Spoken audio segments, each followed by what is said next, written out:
Hello everyone and welcome to Merlin's Manor. Today I'm going to be reviewing the 1 to 6 player game My Little Scythe, which is a game published by Stonemaier Games. This game is a family weight take on another Stonemaier game called Scythe, and this game takes the core mechanics of Scythe and it cuts out a lot of the complexity.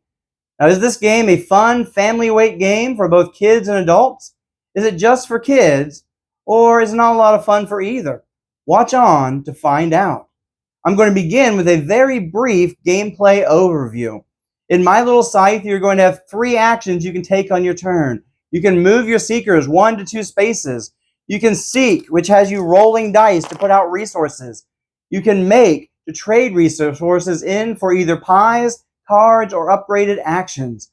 You always must take a different action than what you did last turn, so you cannot repeat the same action twice in a row. You move around the board and can bring any resources with you. They stay on the board with you. Your opponent can come to your space and challenge you to a pie fight and potentially take those resources from you. But even if you lose, you do get some benefits. So it's not the worst thing in the world, and typically pie fights don't happen a lot because there is a downside to challenging others to a pie fight. You lose a friendship. Plus, you have to spend pies and or cards in order to win pie fights. To win the game, you must be the first to get 4 trophies by getting 4 out of the 8 different accomplishments. If you have the expansion, then that increases to 5.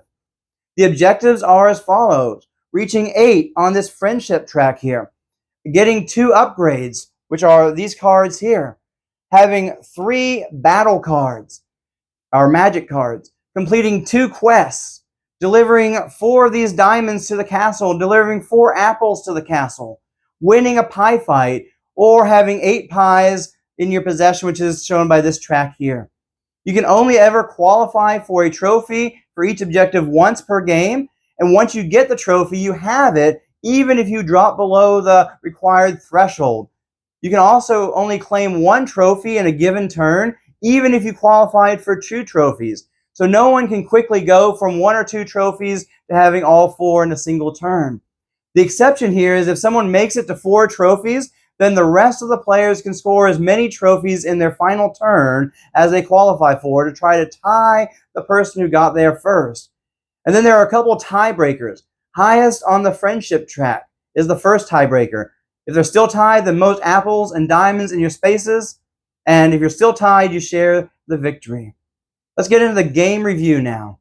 Starting with ease of access. The game here is made for children to be able to easily learn how to play this game, and it accomplishes that task by being a very simplified version of Scythe with no points to worry about, but just a straight up race to 4 trophies. It is very easy to learn the 3 actions that you are allowed to take on your turn with only 6 possible options to choose from. The board itself makes it easy to see what the various objectives are, with easy to understand symbols for those objectives and trophy symbols on the different tracks to show where you need to make it to on that track to get a trophy. Young players may need a little help to understand the upgrade options as well as the quest objectives. But since quests are open information and revealing upgrade options is not a game-breaking thing, there's no big deal there. Now let's move into art and components. As usual, Stonemaier Games knocks it out of the park with the components. The components are very high quality. It comes with these really cool, chunky miniatures. I'm just going to show you a few of them, but they're great, and they're color-coded on the bottom there. You got these nice diamonds, high-quality plastic diamonds here, as well as these apples are good quality as well. You have a few cardboard components.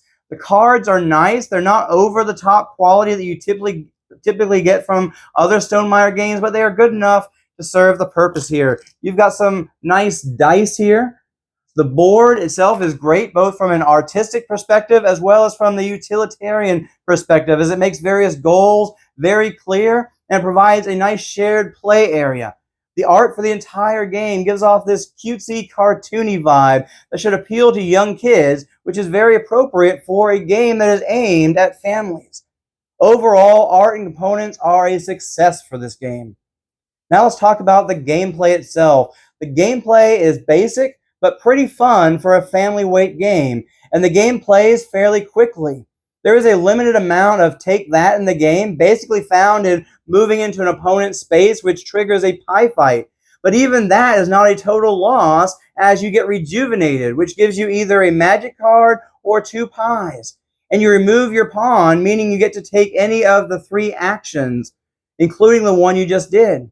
With 8 different goals to chase after, this leads to different ways to play the game, and so each person may be chasing after different goals at any given time, or may find themselves racing towards the same objectives, which really only matters for a few of the objectives where you're chasing after resources and you might be fighting over those, or the one where you're trying to win a pie fight.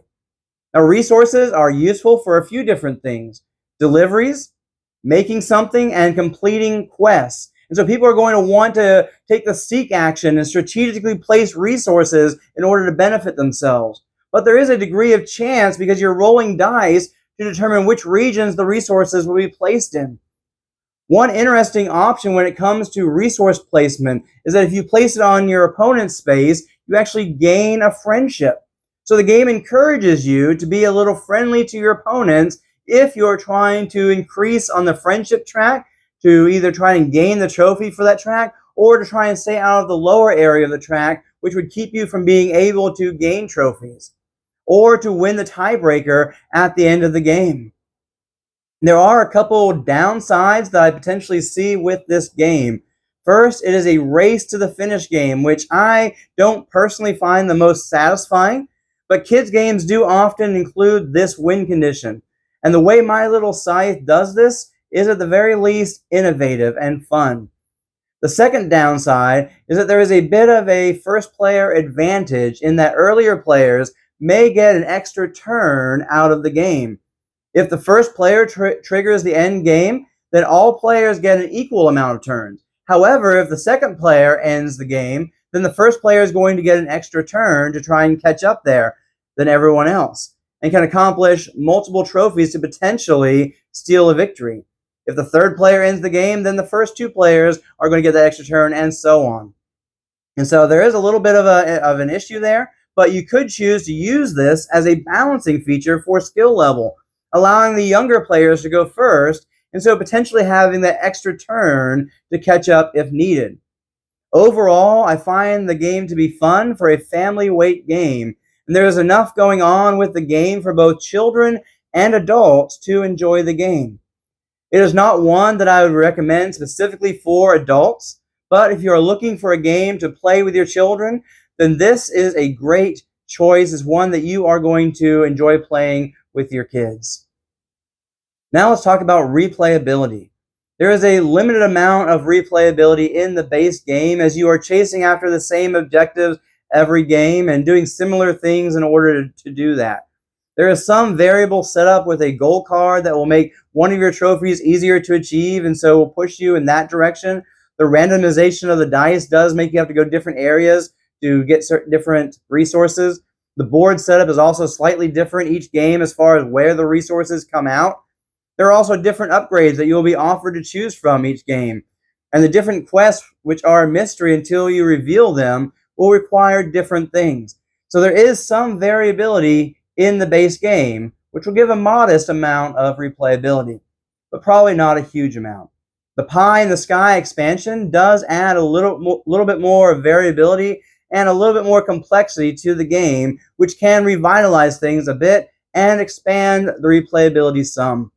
There's also the potential of kids outgrowing this game, as my 12 and 10-year-olds no longer like to play this game as they consider it to be for littler kids. But we do play a lot of more complex games with them, which may be a potential culprit for them outgrowing the game so quickly. Now let's go over my final thoughts. If you're looking for a solid game to play with your kids, then I would recommend My Little Scythe. Personally, I give the game a 7 out of 10, which means it is a good game that I enjoy playing, just not a game that I personally feel is great. I would not recommend this game simply for adults to play with other adults, but if you're looking for a game that you can enjoy with your kids, then I can highly recommend My Little Scythe. It's a great option. While my kids outgrew this game around 9 or 10, I don't expect that to be the norm, especially if your kids do not play games with a higher complexity yet. This game is easy for kids to learn to play and to strategize for, and includes art and components that many young kids will find appealing, and just enough interesting decisions and gameplay for adults to be able to enjoy the game as well. And so I highly recommend this for families. Check it out. As always, I hope you've enjoyed this review. It's been helpful for you, and I'll catch you in the next video.